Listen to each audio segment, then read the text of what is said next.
Welcome to yet another exciting episode of the Online Prosperity Show, the number one place to discover real stories, real strategies, and real transformations from the people who've walked through the fire, literally, and are now helping others to do the same. I'm your host, Prosper Taruvinga, and if you have ever struggled maybe setting boundaries, or if you've ever felt overwhelmed, burned out, or maybe just unsure of your own self-worth, then this episode is going to be for you, because today we're going to be talking about something that literally affects every part of our life, which is self-trust, sustainable growth, and learning to advocate for yourself without burning bridges or burning out. And if you're new here, just make sure you hit that subscribe button on whatever platform that you're going to be watching or listening to this from, because I promise you, this show is designed to bring exclusive conversations that could genuinely change your direction.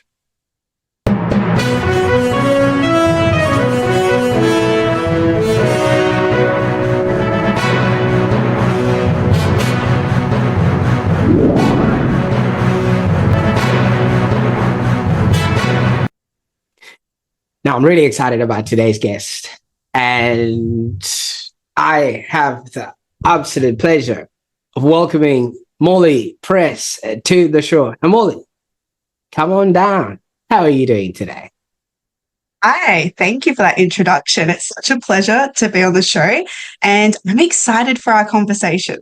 I think that this is an area I love to work in, and it does bring a lot of value to people. So I'm excited to just dive in and see what little gold nuggets we come out with. Absolutely. Well, before we actually sprinkle some pixie dust there, for those that are watching right now, you will notice a few Peter Pan references, and I'm not going to tell you why. Maybe you're going to discover that in the show yourself. Like I said, I'm excited for Molly Press. She's a founder of Coaching with Molly, and she's a qualified life coach who's passionate about helping people discover their self-worth, set healthy boundaries, and create their dream life. And if we have time on the call, she's going to be telling us what she is doing in the not so distant future. And that is proof positive how she's now living her dream life. So she helps people do this without rushing, forcing, or collapsing in exhaustion. But here's a twist.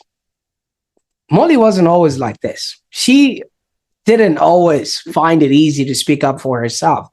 And I think that's exactly where our story begins. Now, Molly, tell us a little bit about your journey and what it was like, before you knew how to speak up for yourself.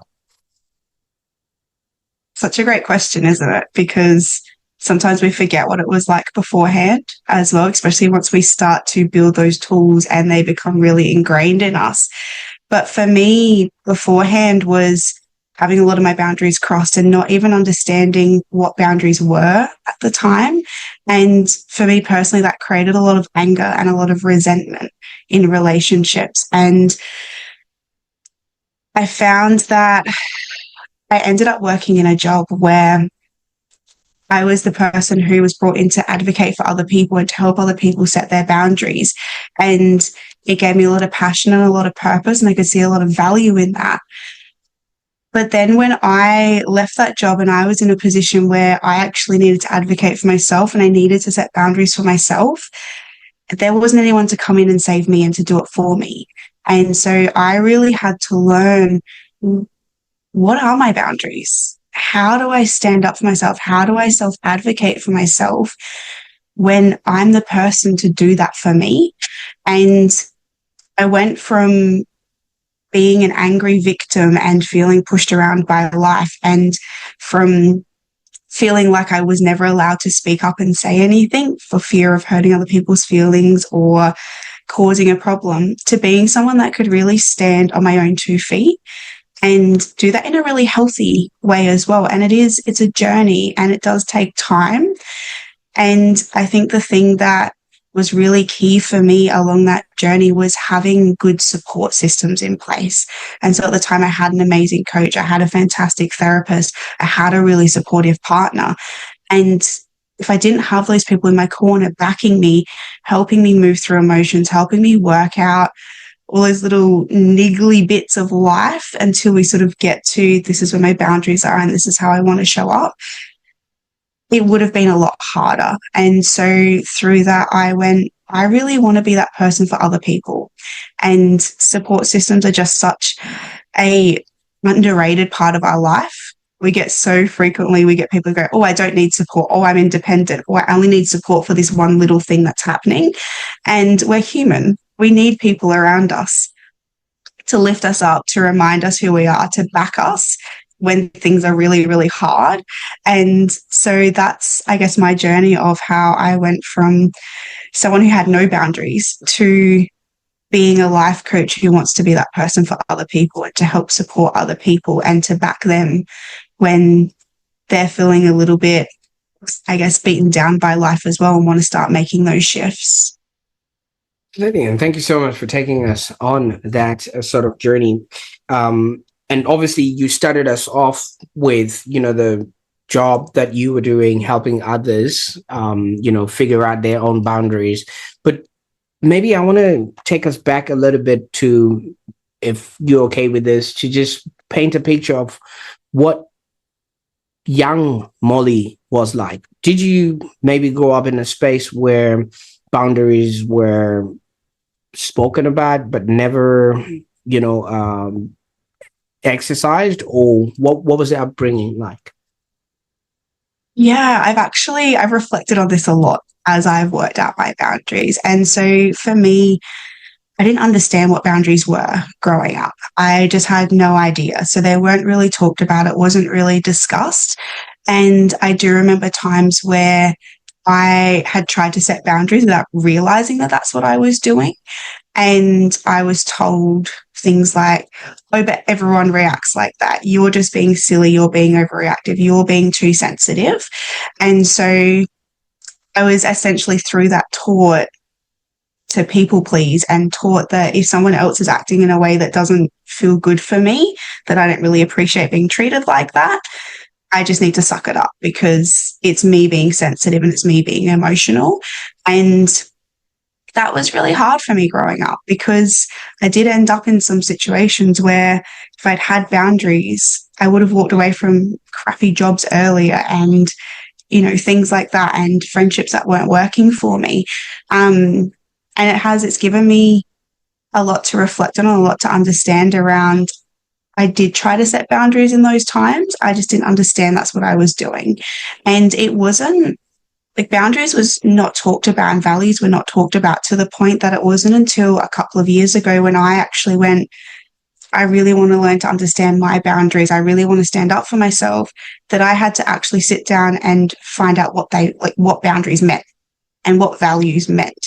And so that was in my late 20s that I actually started to understand that for myself, because I think many of us are just not taught about that growing up. It's not discussed. And we almost have this system in place, a social system where your parents always have boundaries in place. They have rules, they have things that you aren't allowed to do. And we get so used to showing up to that. And then you go into a workplace and it's very similar. And whilst those things are all valid, your parents are trying to protect you and bring you up a certain way. You go into a workplace, you obviously need to really adhere to the rules and the regulations of the workplace. We're not taught to look at, does this work for me? Does this make me feel good? Is this actually draining me and burning me out? And is there something that's out of alignment here? We're just sort of taught to, I guess, accept everyone else's boundaries and never understand our own. And that was really interesting for me to start to learn about that and understand that as well.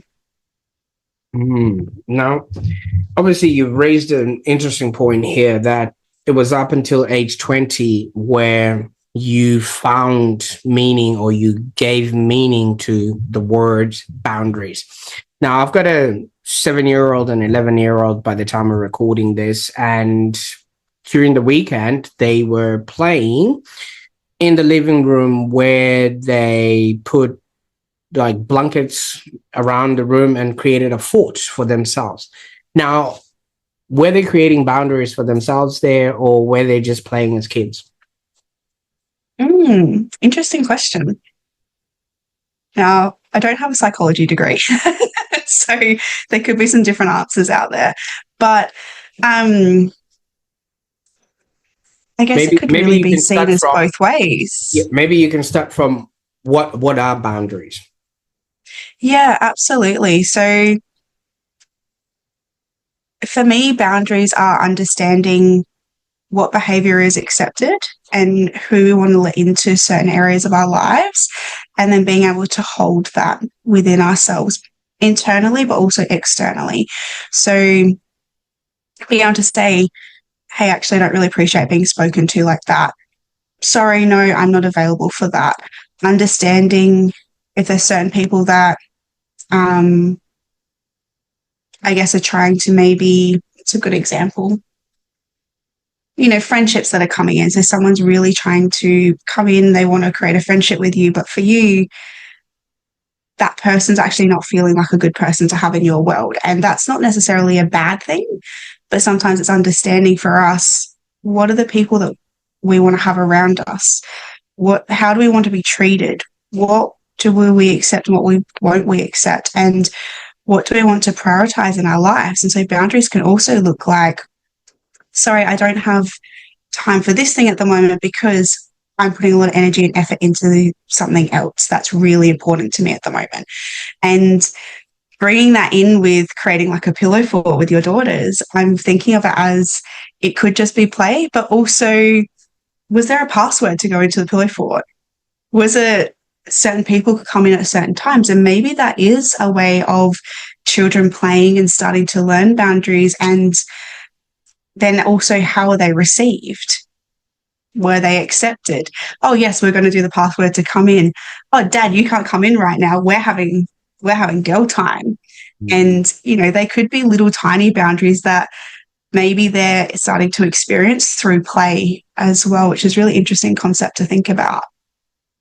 Absolutely. And the reason why I brought that up is, like you said, we're not brought up to understand what those are, but there's ways that people have or can be creating boundaries, and they don't have, the language for it to then be able to define what that actually means. Now, with that being said, doesn't society sort of frown upon people that have created their own safe space? Because if that was the case, then so many of the things that happen in life wouldn't be happening if people actually respected other people's boundaries.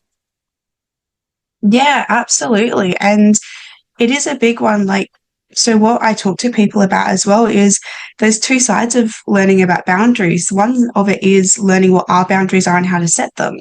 The other side of that is, can we also accept other people's boundaries when they give us a boundary?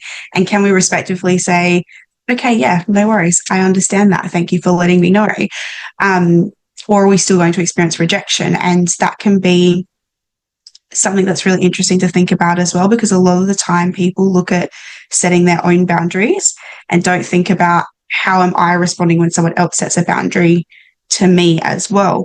And it is something in society that it's not spoken about and it's not really accepted. If someone has hard boundaries, oh, they're really rigid, they're really strict, oh, they never go out and do anything because of this, they never invite me into their home. And sometimes there's a reason for that. And I think we can judge a lot of what other people do, and we want other people to respond to us in the exact same way that we would respond to them. But we're all a little bit different. And it's having those nuances of just being human. And can you respect that there are some differences with people, and that some people have different boundaries and different ways of showing up in a relationship than what you do? And it's the same when we don't think about it always as friendships, but we think about it in partnerships and in intimate relationships. If you're going to live together, most of the time in relationships, you'll have a melding of worlds. And you won't just come in and expect that everything's going to be the way that you think it is. You're going to learn, well, how does my partner like to cook dinner? How do they like to do the cleaning? How do they like to spend their evenings? And you start to create a world together from that. And I think that's a similar thing with boundaries and with learning about friendships, is that same thing of we're all very unique and we're all very human, and respecting when someone else has a boundary, but also understanding that that's okay too. And maybe they just operate a little bit differently, or maybe they have different values and different boundaries to what we have. I like that. And obviously, with that being said, there's another word that you threw into the mix, which was values. And I think, like you said, not a lot of people are taught that growing up. Maybe you care to give us some sort of a definition to what you call values and how I can see them if they walk past me in the street? Yeah, it's a good question. For me, values are, what are the things that are really important in life, the things that I get really passionate about, the things that feel non-negotiable to me, the things that I want to spend a lot of time, energy, finances, whatever that looks like, on. And when sometimes a good key is, again, like with that anger and that frustration can show us sometimes, if we have a value and someone else has something that's totally opposite to that, we're getting a little bit frustrated and feeling like we have to defend that topic because we're so passionate about it. And for us, it is a non-negotiable. And that's really showing you where your values are.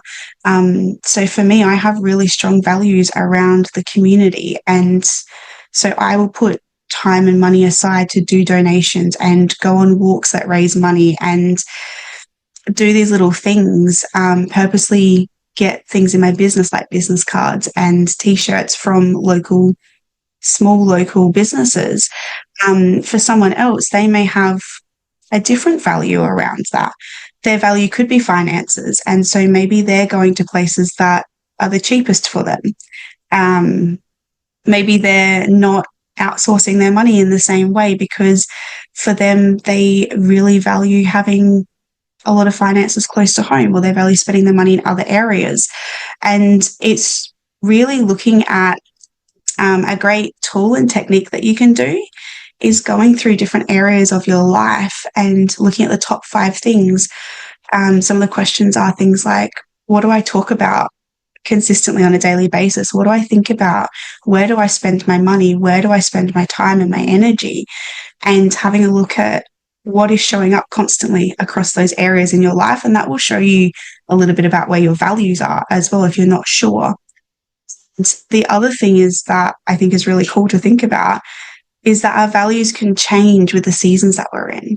And so like yourself as a parent, you'd have a different value on the time that you spend with your children and what your family unit looks like now while they're young compared to when they're in their 30s and they're no longer living at home. And those things will change and shift a little bit. And it happens for all of us. So just check in with ourselves. What do I value right now? Where are my priorities at? What are those things that are so important to me that I want to put more time and energy and effort into? So from what you're saying, obviously, the moment you actually figure out these are my values, these are my boundaries, it really makes it easy for people to relate to you and for you to relate to other people, because so many people are just butting themselves into places where either they don't fit in, then they don't understand why, or bringing people in that don't fit in and they don't understand why they constantly are either being triggered or things of that nature. Maybe you can comment on that a little bit.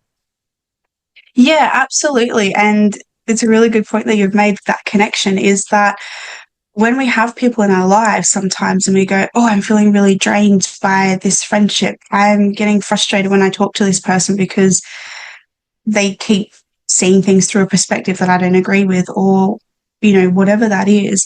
If we can understand what our values are, we can go and create relationships and friendships and, even workplaces that really align with these are our values. And a lot of the time our values will be linked in with our purpose as well. And we can live these lives that are really purpose-filled and have these people around us that we get to engage with our values and really understand that. And for me, it was a key thing. Understanding my values made my boundaries a lot easier because I suddenly understood what was non-negotiable for me and just suddenly understood what was really at the core for me that I wanted to protect and have boundaries around. And so for me, those two things are so interconnected in everything we do in life. You see what happens is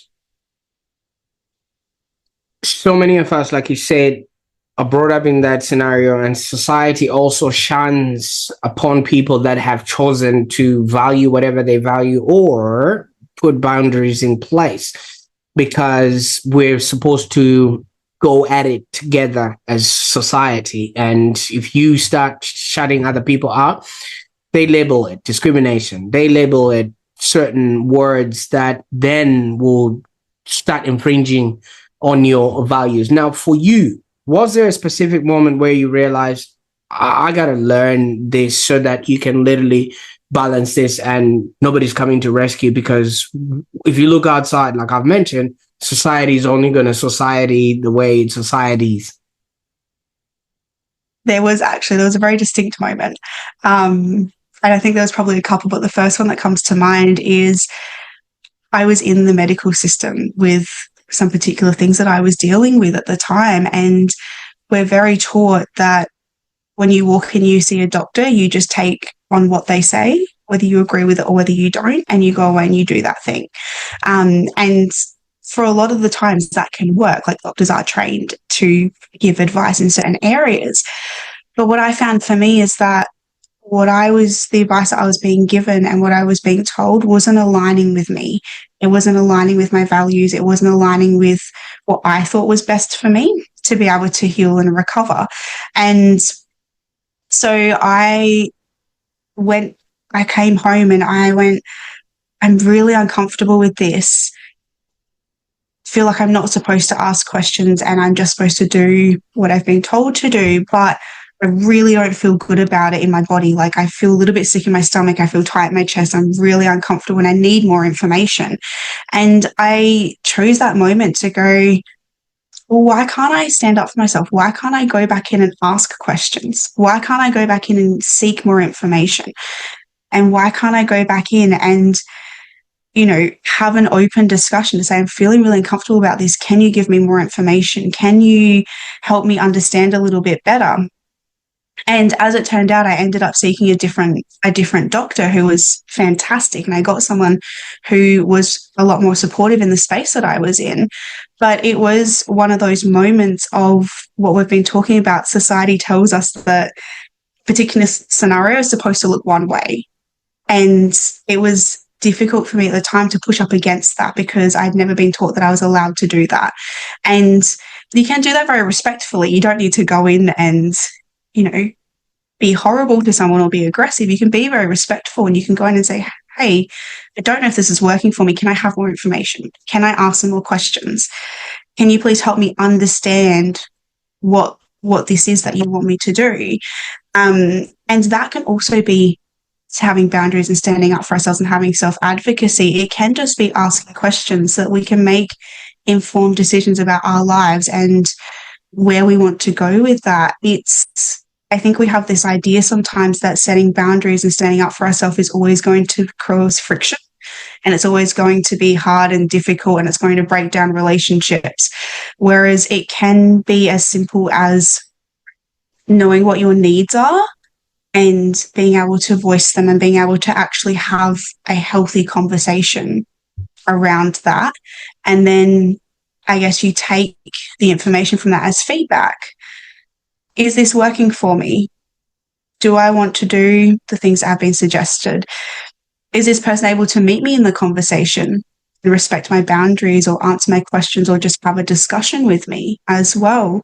And so it doesn't always have to be It might still be hard, but it doesn't always have to be horrible. It can actually deepen relationships a lot more and deepen support systems a lot more, whilst also deepening our understanding of ourselves in that moment. Absolutely. You know what I like about what you just raised there is so many of us just take whatever information, advice, or suggestions just because somebody is in a position of authority. And if that is at least infringing on our values and our boundaries, and I also am sensing a bit of beliefs in there as well in the language that we're using in this conversation. Now, I still want to go back to how society has sort of been tuned in order to ignore these values and boundaries, because you walk around any suburb in Australia, everybody's talking about "she'll be all right, mate," or everybody's talking about you don't want to be that tall poppy. You know what I mean? That whole tall poppy syndrome. I know I've just combined a couple of things, but I just wanted to bring about how society really has it baked into its being that people go blind on infringing on other people's boundaries, and not a lot of people would go out of their way to want to learn. And I don't know if you can comment on that a little bit. Yeah, absolutely. And I think firstly, I just want to say that it's not to say that you always have to question. It's not to say that you always have to push back, but it's knowing how you feel about a situation and knowing what you need in that situation. Maybe they've given you everything that you need. Maybe you have, like, you know, in the medical, maybe you have a fantastic doctor and you do just trust what they say. And that is also perfectly fine. It's not to say that you have to question everything, especially, you know, in authority and things like that. But it is to say, can you understand what's going on for you? Can you drop in to know what your needs are, what your body is telling you is right and wrong for you? And I think in society, it's just a bit of a product of the way that society has changed and modernized. We know that we have had different systems in society where, you know, women didn't have the vote for a long time and men got to have the say. And those things can be demonized in a lot of ways, but it is just the way that society has matured and changed over time. And part of that is that a lot of people have been taught to not even necessarily suppress their needs, but just not to understand their own needs. We're taught to put everyone else first as parents, as partners, you know, as caregivers. And there's absolutely an element of that where you are putting other people first in certain situations. But it's balancing that with, can you also honor yourself in that situation as well? And I think a key thing that we're not taught is to have self-worth. And that's a big thing that comes into this conversation as well. When we talk about values and needs and boundaries, if we don't have self-worth and we don't have self-trust, we're not going to put ourselves first because we're not going to think that we're worthy of that. And I'm not sure how in society we did get to that point, but you see it and it's very clear in the way that a lot of people act. Like, so many people come to me as a coach who have no self-worth, who are stuck in people pleasing. The reality is it's just a common thing that a lot of people are dealing with. And we're in a bit of a time and age now where, you know, younger children are being taught more about boundaries. They are being taught more about how to stand up for themselves. But there's a lot of us that are in our 20s, 30s and older who weren't taught those things and are starting to come back to that. But yeah, self-worth, I think society has not necessarily taught us to put ourselves first and to be worthy of ourselves. And you'll see it everywhere. You'll see it in adverts, you'll see it in marketing. Like, it's the way of the world, right? There's a problem and we can fix it with this product. It's a really easy way to look at it. But yeah, there's so many people I talk to that just lack self-worth. And it's really daunting to me to have these amazing people sit in front of me and they can see their passion and they can see what they bring to the table and how much worth they have. And then trying to help them see it as well so that they can follow through on creating the life that they dream of. And being able to do that is to trust yourself to follow through on actions. It is to be able to set boundaries when it's needed. It is to say no when it's needed, to be able to create this beautiful life that every one of us deserves to have. And thank you so much for that. You see, when everything is happening around you, it becomes a norm, and it's always been like that. So, which then begs to say, fish don't literally see that they're swimming in water. They just think, if you ask them, they think they're walking on land like we are as well. And if you tell fish that, oh, wait a minute, you could actually use your feet, they'll be like, what? So that then says a lot of people might not realize maybe when their boundaries have been infringed upon or crossed. Maybe let's specifically walk with you if you're comfortable with this. What did it feel like emotionally when your boundaries were crossed, and how did that sort of anger show up in your life, so that maybe somebody might see themselves in how you responded to all of this? Yeah. So for me, it was that like stone and fire in my stomach of I'm feeling angry, and I can feel it in my body. I'm feeling tense in my shoulders. I'm feeling yucky in my stomach and a little bit unsettled, and I'm feeling like I want to lash out because something's upset me and I'm not entirely sure exactly what that looks like. And it did look like, me coming home and wanting to rant for 3 hours about this thing that someone had done or had said or something that had upset me. And that energy that I was spending being angry for hours and hours, and then potentially seeing that person again, having some of that come back up. I'm uncomfortable. I don't want to go. I'm already frustrated going into the situation because what if they say something again?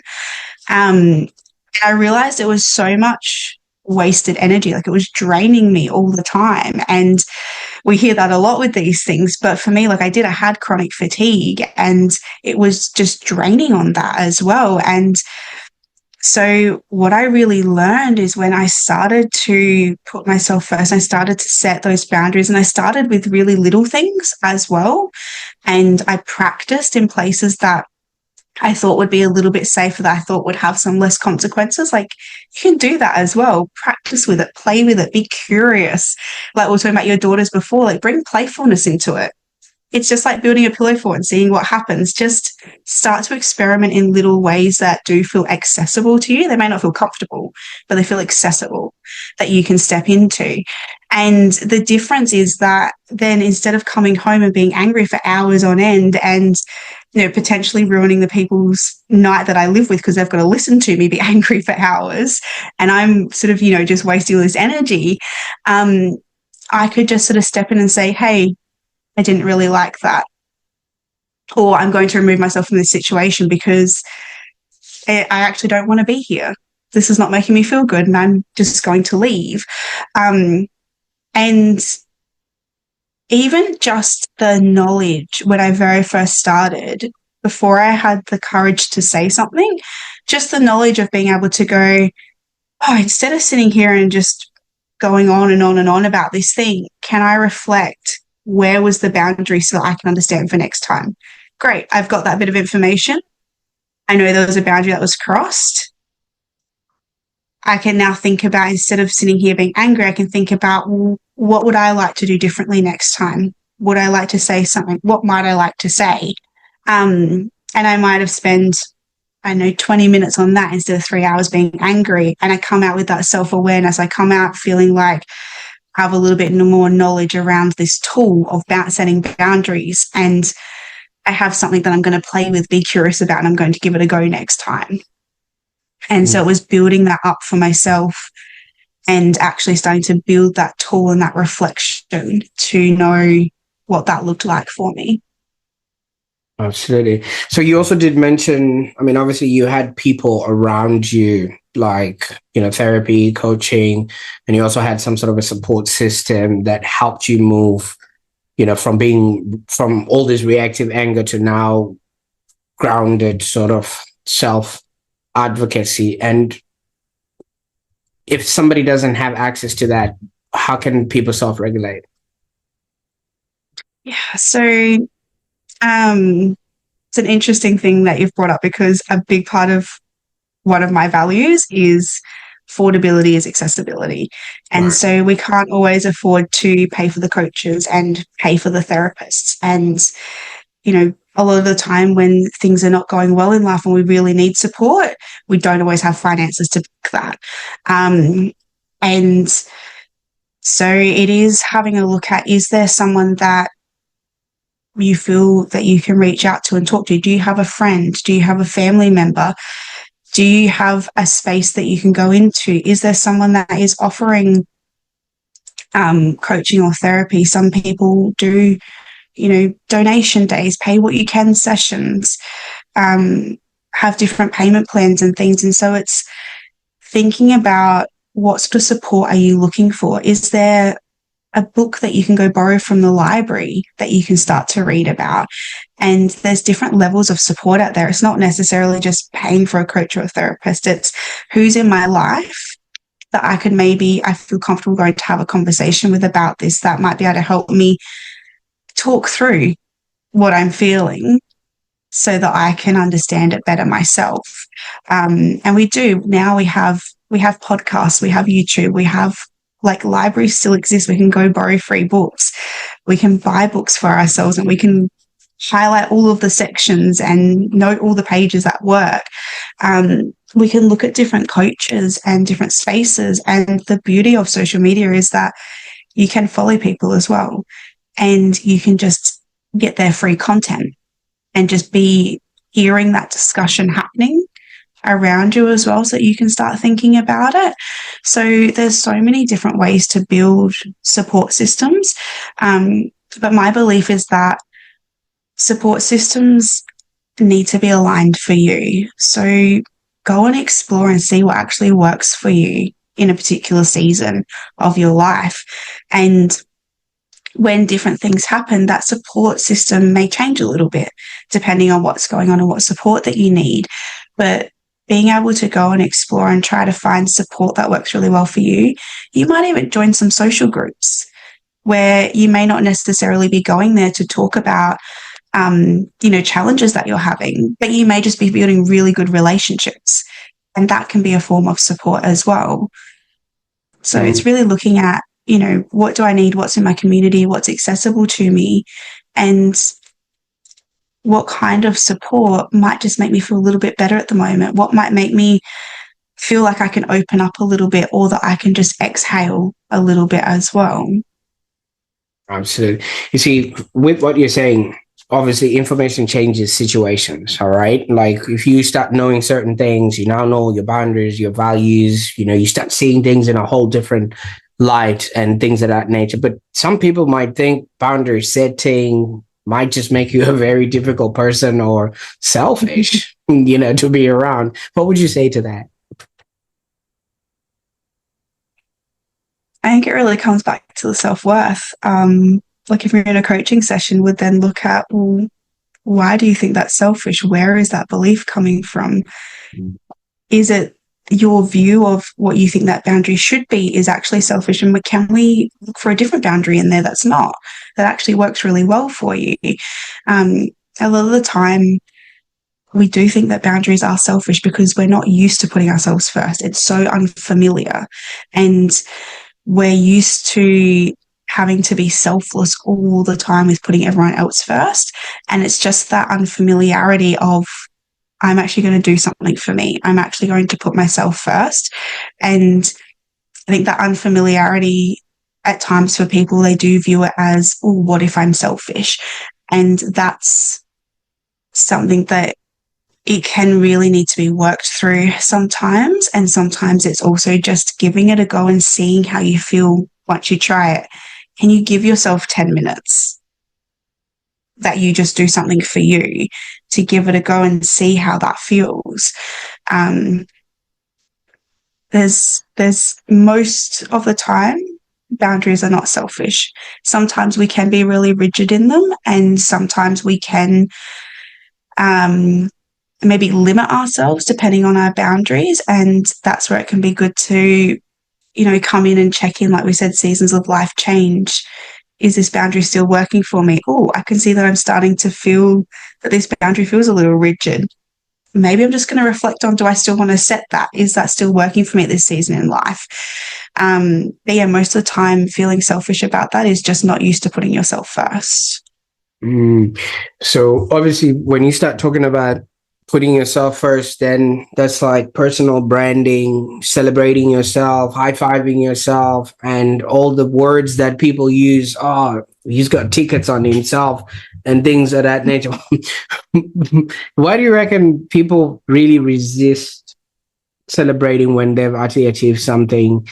Especially because it's very difficult to go above the norm. And the only way you can anchor a feeling or a thing is to literally celebrate that so that it stays within you. But there's no way I could go into a restaurant right now and order myself the biggest steak. And if they ask me what's the occasion, and I tell them, I just want some boundaries and now I know my values. They'll call people on me, Molly. I don't know. They'll call people to see if I need some help. I can say I love that you brought this up because I love teaching people to celebrate themselves. And it's so, like you said, it's so linked in with self-worth. We really anchor that feeling in, and it's taking a moment to, whether that looks like going out and buying yourself a massive steak or getting yourself a little Peter Pan trinket, or just taking 5 minutes to go, I did that thing and I'm going to feel proud of it. And I'm going to just take a minute to go, yeah, I did that. I'm going to fist pump in the car, or whatever it is. It's really building up that self-worth of, I can put myself first. I can feel proud of doing the things that I'm doing for myself. And I think a lot of the time when people go, oh, you've just got tickets on yourself, or you're being arrogant about that, it's probably because for them it's uncomfortable because they haven't been taught to do it. That's, like, again, it's what we're taught by society. And when we're uncomfortable with something and it's unfamiliar to us, we've been taught to judge it negatively. And that may happen. You may go out to a steak restaurant and tell them, I've just set boundaries for the first time and I'm really proud of myself. And they may react really weirdly. I can absolutely say that I have gone out, and if someone says to me, oh, is this a special occasion? I will be quite honest and I will say, yeah, I just handed in an assignment. Yeah, I just, did something for myself and I'm really proud of it. I just did something really hard and I'm proud of that. I set boundaries for the first time. I just learned about this and I'm really proud of myself. And when you have that energy and that passion, a lot of the time people will kind of go, oh, yeah, good work. Even if they don't understand it, like, they are customer service. If we're talking about a restaurant, they're taught to be polite. But you're still then planting the seed in their heads as well. Maybe I should feel proud of myself if I do that. Maybe I should buy myself a big steak if I do that. And celebrating is something that's actually really, really hard for people. And I love teaching people this. And it's something that I really, really try to advocate for, is because it builds self-trust. It gives us a moment to go, I wanted to do this and I did it. And that builds up our self-trust in ourselves.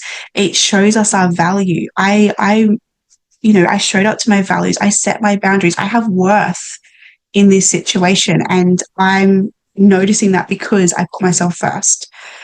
And there is so much that happens when people have self-worth. And that was what I learned when I started to set boundaries and stand up for myself, is my self-worth grew. And I didn't realize how much it had gone down at the time. And when I started to really have that self-worth, I worried a lot less about what other people thought, because I was more worried about the people that I had in my life, what I was doing for myself. And I stopped worrying about how other people were going to judge me in that. If they thought that it was ridiculous, that's fine. They can go find someone else to hang out with. I'm good. I have my self-worth. I've got my values. I'm bringing in the people that align with me. And all of that fills me up so much that I don't need to worry about what that other person is judging me for. And it's a lot easier said than done, especially if some of those people are, people that were close to us or are in family units that, maybe they're not just out of our lives at that point. But it does get a lot easier as you build your self-worth, and it does get a lot easier as you do those little things like celebrating yourself and taking that moment to really drop in. And I had a client once that was so unused to having the spotlight on themselves. They were like, I couldn't celebrate myself. I couldn't reward myself for this. And so I made it really playful for them. And I said, can you just go to the mirror and go, you did it? And they cracked up laughing. And I was like, that feeling right there is all we're going for. It doesn't have to be, you don't have to spend a lot of money. You don't have to take a lot of time. You just need to acknowledge yourself and know that you are worthy of doing that thing, and you're worthy of continuing to do the things that bring you joy. Molly, I think you've just given all of us so much permission right now. In life, obviously, there's more to celebrate than there is to worry about, because half of the things we worry about never happen. But the things we actually celebrate are the things that have actually happened. And so if you really look at it that way, there's more to celebrate. So for those that are watching right now, I want to high five you for all the successes you've had in your past and all the successes you are about to embark on. And if you've ever struggled to celebrate your own wins, maybe type in the comments self-trust in the comments, and maybe Molly can give you a pointer or two. And obviously, so that we can help each other as we grow. Now, you did mention the spotlight, and I've just been listening to you. I don't think we've even started the show, but maybe we can use what we have right now. You speak so well. You're confident in the way that you present yourself, and everything is so well articulated. I usually write a lot of notes because I'm confused, but right now I'm just listening. Somebody might be watching and listening to this right now, Molly, and saying, oh my God, I could never speak like she does. I could never have that confidence, or I would never, look that way or appear that way. But for you, it was never like this before, right? You also once hated public speaking and, walking into rooms and things like that. But now you're on panels, you're on podcasts, you're on the Online Prosperity Show. What was that internal shift that made that possible? You're absolutely right. I struggled. And so I do remember I moved interstate, and for the first, I think, 3 months that I lived there, I went to the same grocery store every week to my groceries. And every time I went to walk into that grocery store, I would call my mum or my grandma to talk to me on the way in, because I didn't know the layout of the grocery store yet. And I was so anxious about looking silly or looking lost in the grocery store. So I made sure I was on the phone when I walked in, so that it just looked like I was distracted if I couldn't find something. I used to have so much social anxiety about these things. And it was one of those, I guess, bonus domino effects of learning my self-worth and learning to self-advocate, that I started to just notice that lesson for me.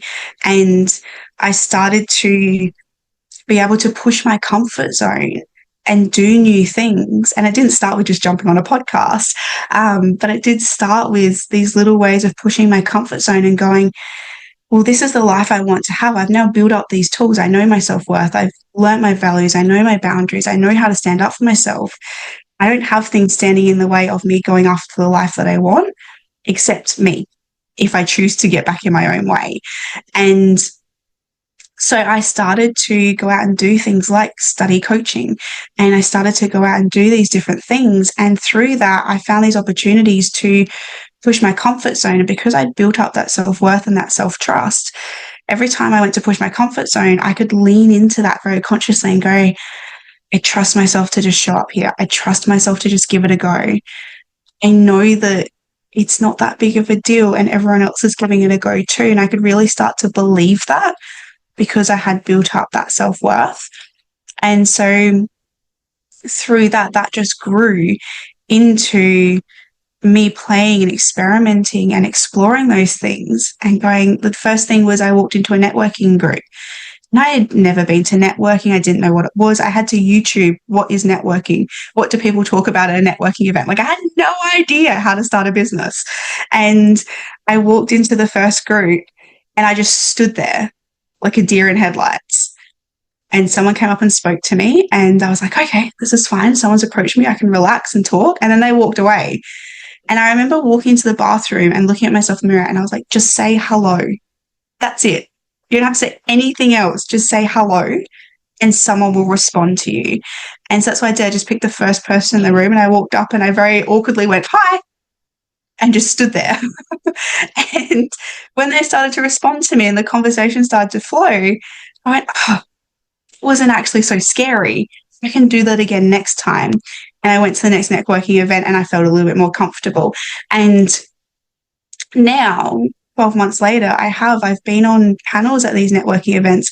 I'm the person that rocks up early and goes up to other people that look really scared and like they're new and say, hey, how are you? What's your name? I'm Molly. And I sort of fill in some conversation for them so they can start to get comfortable in that. And it is just learning to trust yourself in those moments, which comes with all the things that we've been talking about, and learning to, I think, just treat everything with a little bit of curiosity and playfulness. Like, we don't have to be perfect the first time. It's okay to just give things a go and see what happens. And that is what's really given me the confidence to sit in a coaching seat, to run a business, and to come onto podcasts and talk about these things, because I know how much it changes your life when you do have your values and your self-trust in there, and you can just lean into yourself to follow through on things. Yeah, I like that. And if somebody's watching this right now and just leaning in, just, wondering how can I get this kind of help or this kind of support, or somebody like yourself in my corner, where on the internet could they go and maybe explore what it looks like to work with you, and what can they expect? Yeah, absolutely. So I'm what's called a life coach. And so we do work through all different challenges that are coming up in someone's life, essentially looking at where are you now, where do you want to be, and whatever challenges are in your way to get there.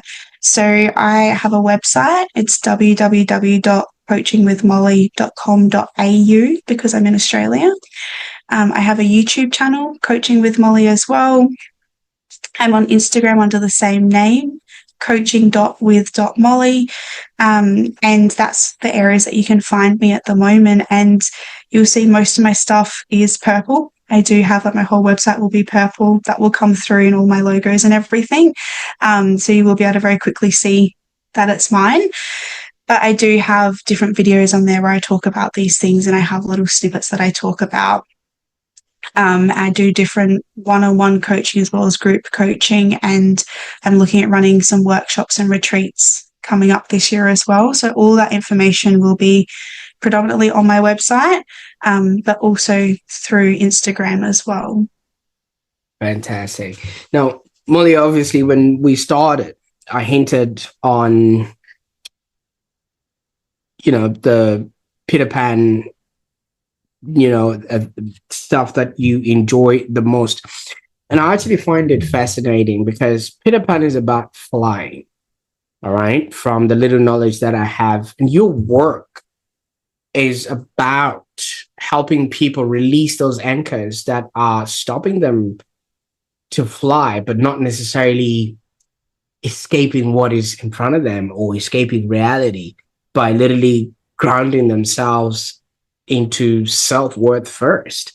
Now, did you notice the connection between who you are and what it is that you do? Because sometimes the things we end up collecting are usually the things we end up becoming.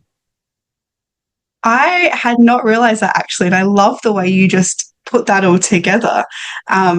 I think that's really fun. And so my thing that I love about Peter Pan was always that idea of never growing up. And for me, that's not staying as a child forever, like literally like they do in Peter Pan, but it's about having that childlike joy. It's about tapping into that. It's about bringing playfulness and curiosity in, so that the life that you have gives you that joy, that pure childlike joy that I think sometimes we lose as we get older and different responsibilities come in. And I love the way that you've just put that in with flying, because it is really, how can we spread our wings? How can we sprinkle a little bit of pixie dust and release the things that are weighing us down so that we can be more uplifted in life as well? And Yeah, it's interesting now. I think I'm going to look at my Peter Pan collection with a whole different lens.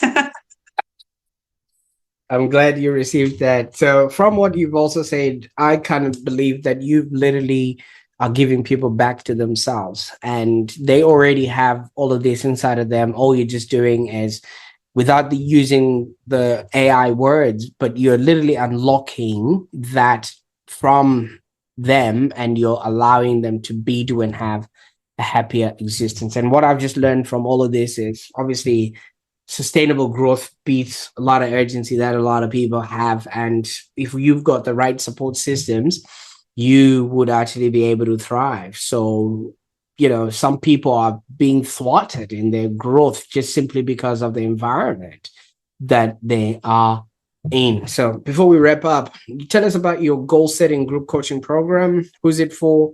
And what sort of transformation can people expect in this? Yeah, absolutely. So it is all about creating that life that you want to have. And whilst it is based around a lot of goal setting, it is, like you said, it's about creating that sustainability. And so, what I've learned from working with people and from my own experiences is that we goal set just to get to the end. We goal set just to get to a destination. And a lot of the times, people will put all their energy into one thing that they're goal setting, and then they'll reach that destination and they'll go put all their energy into something else. And a lot of the times people burn out through trying to do that. And so, what we look at in my program is, do your goals align with your values? Do you know what your values are? Do you know why these things are important to you and how they're creating the life that you want to have, how they're impacting you, how they're bringing more joy and beauty into your life? Can you celebrate yourself along the way, not just at the destination? On the journey, and all those seemingly little steps that actually can be quite big to get there. And can we do that really sustainably at your own pace so that it's not looking like you burning out, you rushing to get to a destination and then just moving past it, but you actually creating this life that you want and being able to balance all those things that you value whilst also reaching the goals to continue to create and expand in the way that you want to. And so that's really what my goal setting program is doing. It's also going to be brought into, like I said, like the workshops and the retreats, which will be around creating your ideal life. And I love it. I love seeing the way those little light bulb moments go off for people when they're in the program. I love hearing the feedback for it and just seeing the way that people have really shifted into celebrating themselves, into creating these goals that are actually getting them to where they want to be, as opposed to quitting halfway or burning out before the end. It makes such a huge difference. Absolutely. Well, I think when people show up, you'll be asking them, would you like an adventure now, or should we have tea first? And with the way that it's all going, it does sound like it is an amazing adventure. So I'll definitely put all those links in the show notes so that people can actually get started on their journey. Now, Molly, the what does Peter Pan say? The second star to the right and straight till the Right on till morning. morning. What's Yeah. next? What are we seeing in the morning? What are you working on that we can be excited about? You brought us into your world. Now you got to serve us with the niceness that you've got coming up. What's next? Absolutely. So next is organising the retreats that I've been working about. It's going into community centres and holding workshops, which I'll probably also hold online as well. Um, I'm looking at doing a video series with a coach and dear friend of mine, which will be on my YouTube, and you'll just get to hear us talk about different things that we've gone through, very much like this, with building self-trust in ourselves and other topics. Um, and it's really just continuing to be in the community and in an online space where I can lift people up and bring them into more harmony within themselves and within their lives. So that's where that's at the moment. I've also just finished my Tai Chi certificate, and so I will be bringing Tai Chi into some of these retreat spaces and community centres as well, so that we can do all the mental work and also get the body involved as well, and just have a little bit of a play with that as well. So there's some really cool elements that I think are coming together that are in my passion areas with coaching and with Tai Chi, and really bringing through these beautiful spaces where people are going to be able to come to retreats, meet each other, and start to really build their dream lives as well.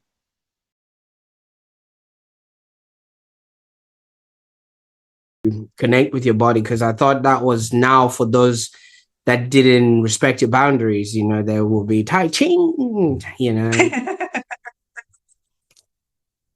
Fantastic. Now, Molly, I can't thank you enough for the time that you spent on the call today. I mean, your life story and your experience have so much value to those that are listening right now. And I'm sure those that have been listening and watching can't wait to maybe jump on a call or have that tea with you so they can explore you know, how far they can go with all of this. And yeah, I can't wait to see what people are going to do with all this information.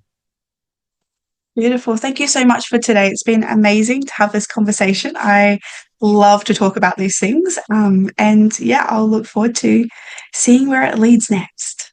Absolutely. And for those that are watching right now, you've realized that all you need is faith, trust, and a little pixie dust. Oh, no, no. It's boundaries and values that will actually make your whole existence a memorable one. So if this episode resonated with you, and maybe you've been running on overwhelm, doubting your worth, or just maybe struggling to speak up, this is your moment. And maybe this was the shift or the sign that you were waiting for. I encourage you to sit with yourself and find ways to, you know, start looking at those boundaries and those values.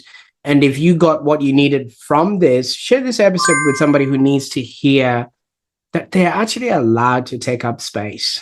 You know, they don't have to keep cocooning themselves. Those days are over.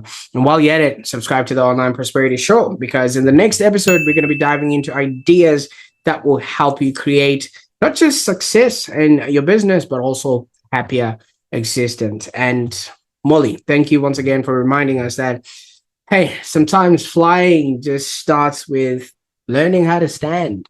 And when you can stand up for yourself, for your values and your boundaries, then you've got a good enough runway to actually, you know, be able to, lift yourself up. So until next time, I want you to own your growth, honor your pace, and also remember, hey, support isn't weakness. It's actual wisdom. Until next time, bye for now.